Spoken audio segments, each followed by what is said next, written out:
آؤ میں تمہیں وہ اس بارگاہ پہ لے جاؤں جس نے سب کو شانیں عطا فرمائی ہے۔ حضرت ابوبکر صدیق رضی اللہ تعالیٰ عنہ خلیفۃ المسلمین بنے، خلیفہ بنے تو سویرے جس رات خلیفہ بنے سویرے سر پہ ٹوکری رکھی، منڈی کی طرف جا رہے ہیں۔ حضرت عمر فاروق رضی اللہ تعالیٰ عنہ مولا علی شیر خدا کو کسی نے بتایا کہ وہ تمہارا خلیفہ تو جا رہا ہے مزدوری کرنے، وہ تو جا رہا ہے کمائی کرنے۔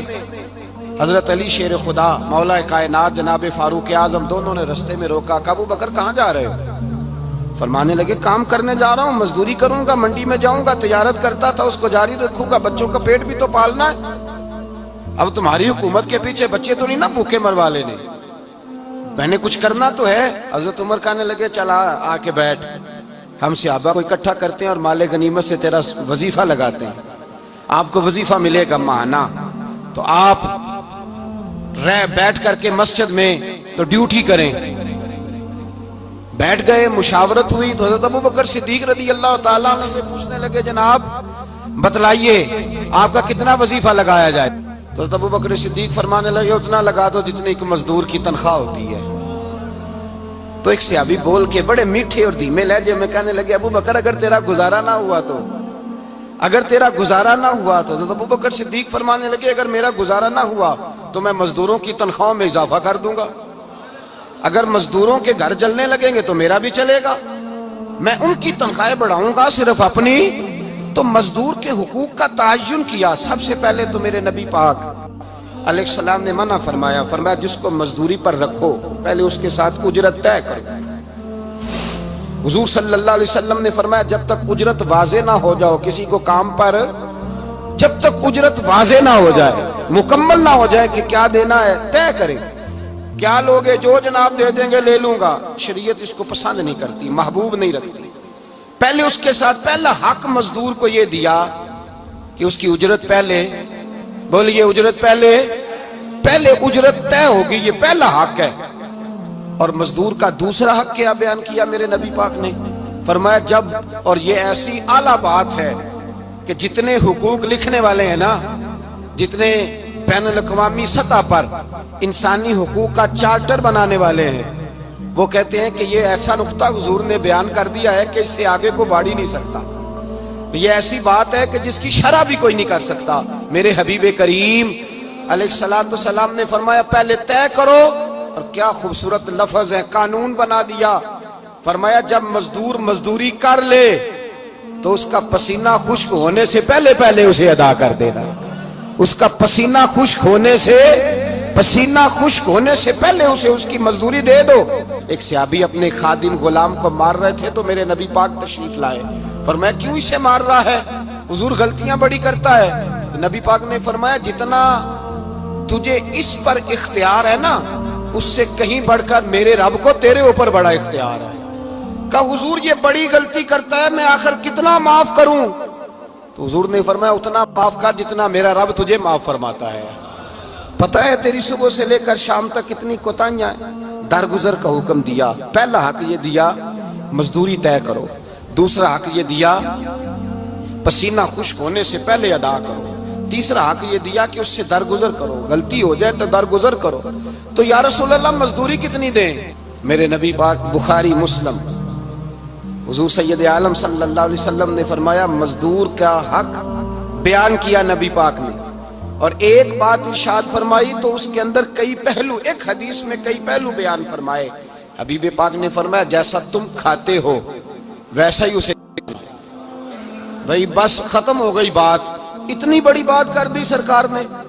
کبھی دیکھا ہے آپ نے کہ مزدور کو ایسے کھلایا جا رہا ہو جیسا مالی کھا رہے ہیں؟ حضور نے فرمایا بھئی مزدوروں کا حق یہ ہے کہ جیسا تم نے کھانا ہے ویسا اسے کھلانا ہے، اور فرمایا جیسا تم نے پہننا ہے ویسا اسے پہنانا ہے۔ اور پھر میرے حبیب کریم علیہ السلام نے ارشاد فرمایا اس کی ہمت سے بڑھ کر تم اس پر بوجھ نہیں ڈال سکتے، جتنا کام وہ کر نہیں سکتا اتنا تم اسے دے نہیں سکتے۔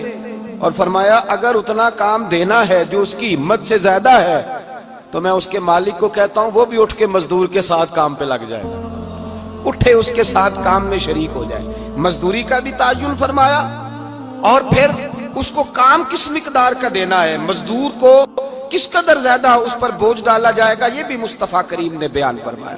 فرمایا جو لا یکلف اللہ نفسا الا وسعها، اللہ بھی تم پر وہ بوجھ نہیں ڈالتا جو تم اٹھا نہیں سکتے، تو کسی مزدور کو تم ایسا کام نہیں بتاؤ گے۔ حضرت عثمان غنی رضی اللہ تعالیٰ عنہ ایک دن حضرت عمر فاروق سے کہنے لگے عمر بس کر دے یار، تیرے بعد بھی تو لوگوں نے خلیفہ بننا ہے، کیسے کوئی تیرے رستے پہ چلے گا؟ تو حضرت عثمان غنی سے جناب عمر کہنے لگے کیا ہو گیا؟ آپ فرمانے لگے کل میں دیکھ رہا تھا کہ لوگ باغ میں مزدوری کر رہے تھے اور آپ امیر المومنین ہو کے ان کا ہاتھ بٹا رہے تھے، ہاتھ بٹا رہے تھے۔ تو حضرت عمر کہنے لگے بوڑھے تھے، بیمار تھے، مزدوری کر رہے تھے تو پسینہ بہہ رہا تھا، کیا ہو گیا اگر تھوڑا سا میں نے ساتھ دے دیا؟ حضرت جناب سیدنا فاروق اعظم یہ لفظ کہتے ہوئے رو پڑے۔ آپ فرمانے لگے میں کسی بادشاہ کا شہزادہ نہیں، میں بھی اسی باپ کا بیٹا ہوں جو اونٹ چرا کے گزارا کیا کرتا تھا۔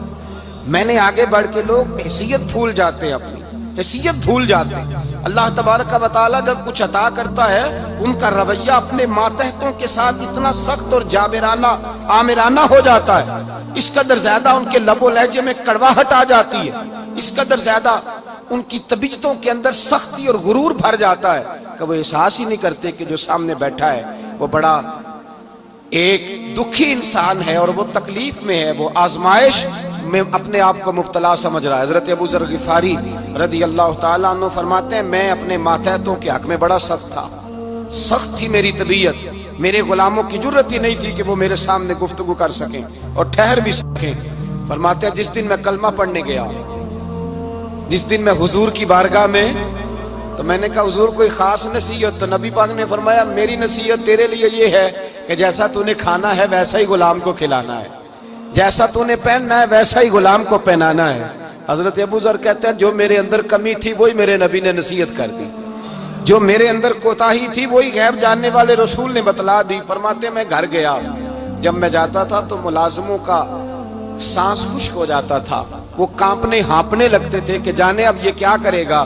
حضرت ابو ذر غفاری فرماتے ہیں میں گیا، ایک شخص سے میں نے کہا کھانا پکاؤ، کھانا پکایا، دسترخوان پہ لگایا اور اپنے سارے ملازموں کو کہا آؤ یار میرے ساتھ بیٹھ کے روٹی کھاؤ، آؤ سارے میرے ساتھ بیٹھ کے کھانا کھاؤ۔ فرماتے ہیں انہوں نے کھانا کھایا، پھر میں ان کو بازار لے گیا، جیسے کپڑے میں پہنتا تھا ویسے میں نے ان کے لیے بھی خریدے۔ فرماتے ہیں میرے غلام کہنے لگے آقا خیر تو ہے نا، خیریت تو ہے نا، کیا ہوا؟ مزاج مبارک تو ٹھیک ہے، کیا ہو گیا؟ اور یہ جو ہم فضا کو اتنا خوبصورت دیکھ رہے ہیں اور یہ جو ہم اتنی پیاری ریم جھیم برستی دیکھ رہے ہیں یہ جاری رہے گی یا ایک دن کی ہے؟ تو حضرت ابو ذر غفاری رو پڑے، کہنے لگے اب تمہیں ابو ذر غفاری بدلا ہوا ملے گا، اس لیے کہ اب میں وہ نہیں رہا، اب میں رسول اللہ کا کلمہ پڑھ کے غلام مصطفیٰ بن گیا ہوں، اب میں بدل گیا ہوں، میری طبیعت بدل گئی۔ غلاموں کے حق میں حضرت مولا علی شیر خدا غلام کو لے کر کے گئے دکان پر، حضرت مولا علی غلام کو لے کر گئے کپڑے کی دکان پر، 2 جوڑے خریدے، ایک کم قیمت کا ایک زیادہ قیمت کا، ایک کم قیمت کا ایک زیادہ قیمت کا، 2 جوڑے خریدے۔ جب واپس لوٹے تو غلام سے کہنے لگے تو اپنا لے لے۔ غلام کو پتا تھا کہ اس زمانے میں ہوتا کیا تھا، اس نے کم قیمت کا جوڑا اٹھایا۔ حضرت علی فرمانے لگے عجیب آدمی ہے، یہ تو تیرا نہیں، یہ تو میرا ہے۔ اس نے کہا حضور کس طرح سے؟ آپ فرمانے لگے تیرے لیے قیمتی جوڑا اس لیے خریدا ہے کہ تو جوان ہے، اور میں نے اپنے لیے اس لیے چھوٹا خریدا ہے کہ میں تو اب بوڑھا ہو گیا ہوں، مجھے تو حاجت نہیں۔ کہنے لگا حضور بوڑھے اور جوان کا مطلب نہیں، آپ علی ہیں، من کنت مولا فہذا علی، علی مولا، علی مولا، آپ چونکہ مولا علی ہیں اور آپ امیر المومنین ہیں، لہذا آپ نے تخت پر بیٹھنا ہے، آپ نے سلطنت کو چلانا ہے، آپ پہنیے۔ حضرت علی فرمانے لگے تو میرا غلام بنا ہے نا، تو نے ابھی میرے نبی کا دیدار نہیں نہ کیا، تو بعد میں آیا ہے نا، اگر تو اس دور میں ہوتا تو جان جاتا کہ یہ عمل میرا ہے، پر اس کے پیچھے جو نصیحت کے پھول ہیں وہ مصطفیٰ کے عطا فرما۔